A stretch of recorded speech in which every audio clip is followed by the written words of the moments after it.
Sword Art Online is one of the most popular anime in the world, with it being the 5th most viewed show on my anime list. However, despite this status, very few people actually consider the show to be good. The author of the light novel, Reki Kawahara, seemed to not have much of an understanding of what he was doing as he stumbled upon a goldmine idea, some very disturbing plot devices, and wrapped it up in a bow of really bad writing. If you watched the second arc of Sword Art Online and still dared to say it was a good show to a crowd of people, you'd be swarmed by the masses with people telling you literally everything wrong with the show, and they wouldn't stop. Not because they're toxic, but because there's actually just that much wrong with the show. And yet, there was a time when I, and I think all of you too, liked Sword Art Online. We were able to cast aside all of the horrible plot devices, all of the blatantly bad writing, and just loved the show.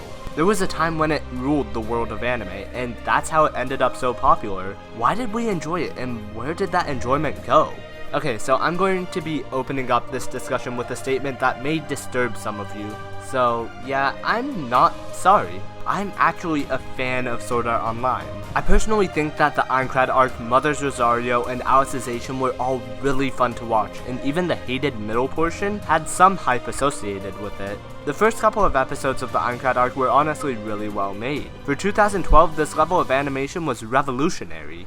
If an anime came out today with the same level of animation as the first season of Sword Art Online, it wouldn't be as impressive, but it definitely wouldn't be disappointing. I've seen recent shows with worse animation. The plot idea was also great, with isekai not being a huge genre back then. MMOs like World of Warcraft had taken the online gaming culture to never-seen-before heights, and anime was starting to gain a little bit more influence in Western countries. Sword Art Online was just the perfect show for its time, and with the first episode being as it was, some people believed that it could be the perfect show, period. The plot of being trapped in an MMO was a great idea by Kawahara, and it couldn't have been brought to the forefront at a better time. With a high budget equipped and a decent plot idea going, Sword Art Online took the West by storm, being one of the first shows outside of the big three, Dragon Ball Z and obviously Pokemon, to really make it big and slightly destigmatize the idea of watching anime, because, believe it or not, watching anime used to be considered really lame. But Sword Art Online was different.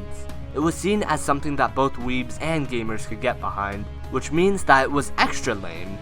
Which means that it significantly extended the reach of anime because of how good of a job it did during the Aincrad arc. I don't give a crap what the Mother's Basement says about the game design of Sword Art Online. Watching that show really felt like being inside of a video game, from the consistency with the pixelated blood animations, to having an assigned durability to items, to having a sound every time you press a button in the game. You level up, unlock skills, fight your way to the very top, being the very best, like no one ever was.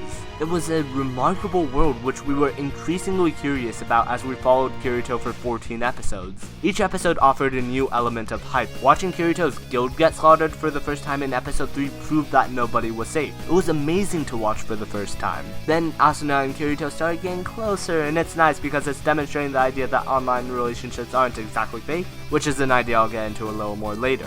Further than that, there's always some level of hype surrounding each episode, and with Kirito, you can expect something epic to happen. When he dual-wielded swords for the first time and beat up the Gleam Eyes boss, that was insane. Sword Art Online felt so good to watch. It was a great show that we were meant to enjoy, and we did. With amazing animation for its time, a music score by Yuki Kajira that rivals the work of some of the best anime of all time, and insane hype surrounding every action scene, Sword Art Online was at the top of all of our worlds, up until the moment when Kirito is finally able to escape the game. Of course, in the next arc, it seems that the Japanese show took its Western influence a bit too seriously and decided to take a trip to Alabama. Then Reki started adding some weird fetishes of his into the mix, I guess. It's very... yeah, listen man, I don't want to judge you, but you should honestly keep those types of things to yourself instead of sharing them with like millions of people, you know?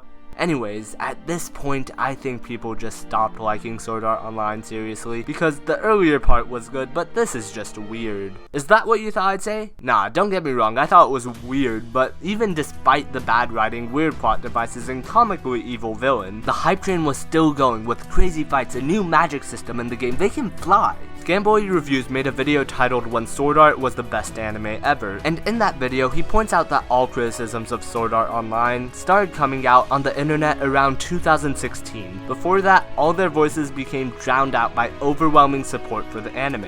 The Alfheim arc came out in 2012, with it being part of the same 25 episode season as the Aincrad arc. Obviously, people today are complaining about the Alfheim arc, but back then, while I'm sure there was some complaining, I don't think most of them cared, because at that point none of them were watching the show for that reason. They were watching it purely for the video game hype and the fight scenes. Alfheim was basically just a piece of meat dangled in front of Sword Art Online fans saying, "You like Kirito, right? Overpowered cool black swordsman Kirito? How about you watch him fly and use magic now? How about watching him kill the strongest player in the game by dual wielding again? How about killing a literal system admin?" Watching Kirito decimate Tsuko and save Asuna was possibly the most satisfying thing I've ever seen after all the creepy crap he was doing, and all the fans ate it up, leading to SAO getting the Tokyo Anime Award in 2013. In hindsight, did Sword Art Online deserve that award? Probably not, but it did deserve it back then because it gave anime fans what they wanted. The first ever power fantasy isekai with a blank slate main character that any weeb or gamer can project themselves onto. The proliferation of the power fantasy isekai genre became rapid a couple years after Sword Art Online aired, with every single anime season having at least one, but probably more, overpowered protagonists that could conquer the world by lifting a finger. The issue is that none of these anime were actually good, so it made people reflect on how they feel about Sword Art Online after being overly saturated by the power fantasy genre.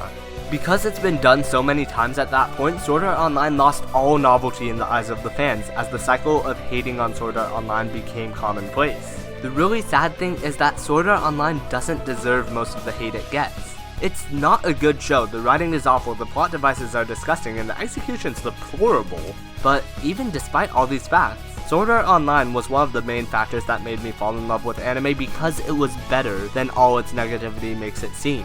I don't mean to diss the creators of all the other isekais, but I feel that Sword Art Online was made with so much more care and love. The production of the show, from the choreography to the animation to the music, all of it was handled with the intention of making it a great show. Not a good one, but a contender for being the very best. I feel like these days a lot of shows aren't as phenomenal and mind-blowing because they've given up on the idea of creating the best anime. I don't know if it's because they consider it to be impossible or maybe it's just too much work, but the fact is that most anime just give up on the idea, especially more recent isekai, except Mushoku Tensei and Re:Zero, they're trying. The ambition, along with all the other factors I listed earlier, made SAO fun for me, as it still holds a dear place in my heart. I feel bad for SAO having to be linked to people's hatred of the power fantasy genre, because SAO is so much more than these generic seasonal isekais that appear randomly. I'm sure 90% of these anime, if not more, were inspired by Sword Art Online, but I also don't think that they should diss Sword Art Online for people creating inferior clones of the show.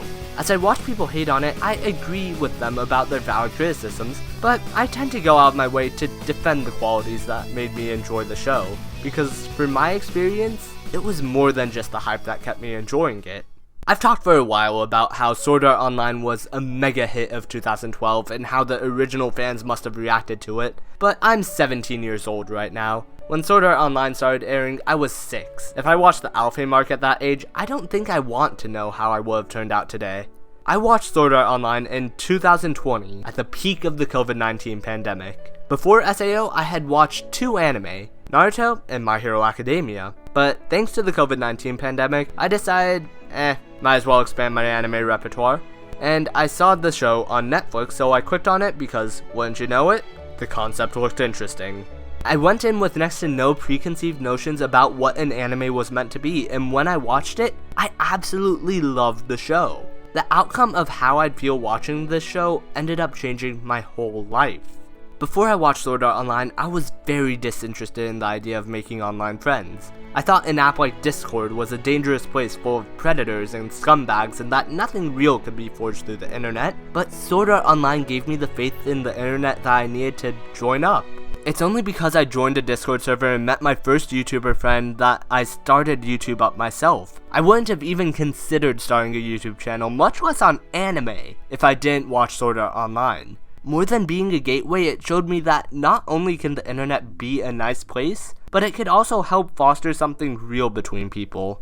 It can create bonds that transcend distance and stretch through time, creating a community that doesn't die. And before watching Sword Art Online, I thought it was all stupid. They couldn't possibly be proper bonds if we don't interact in the real world. They don't know what I look like, what I act like away from the screen, how I live my life, so how could they possibly form a proper bond with me? I was so wrong. The facts led me to make friends on the internet in 2020 or 2021 that I maintain to this day. They were with me from even before the start of my YouTube channel, some of them selflessly putting themselves forward to help the channel. In my Discord server, Tucker Bear made art for a couple of my videos, Mixie made some thumbnails for me for free, Sensei Yuki collabed with me right after I started despite knowing that basically no benefit would come to him. Danchi went out of his way to make edits for Yuki and I whenever we needed them. We laughed with each other, argued with each other, sometimes even confided in each other. We've never even met in the real world, but that doesn't change the fact that I consider these people to be true friends of mine that honestly saved me during COVID from the loneliness I would have otherwise faced. They actually made lockdown a fun experience for me. I can't believe it today, but the fact is that Sword Art Online opened my eyes to the beauty of the online world and the friendships that lie within it. It's spreading the idea that even if we aren't in front of each other, even if we don't know how we are outside of our lives stuck between screens, it ends up not mattering that much, as we can connect through our commonalities anyway. It's more than just an anime. Sword Art Online is a message. A message that no matter what setting we're in, real life or the internet, that our hearts are always going to be the same. Now that I've executed on part of what it taught me, time to perform the second thing. Getting a wife online. See ya! I hope you guys enjoyed the video. If you did, leave a like, subscribe. I want to put a quick disclaimer about what I was talking about with online friends and all that. I know I did say I was wrong about everybody on the internet being creeps, but there are still some creeps on the internet, so you've got to be wary of that. Don't give out any serious personal information and make sure to stay safe. Don't send pictures of anything that can identify you. Don't send your address or anything idiotic like that that can be used against you. Anyways, I'm going to post the remake of What Makes Anime Beautiful next week, but get ready for some new SAO content, likely coming the week after. Click on one of these videos on the end screens up here, please. I want you to think I'm good. Alright, bye.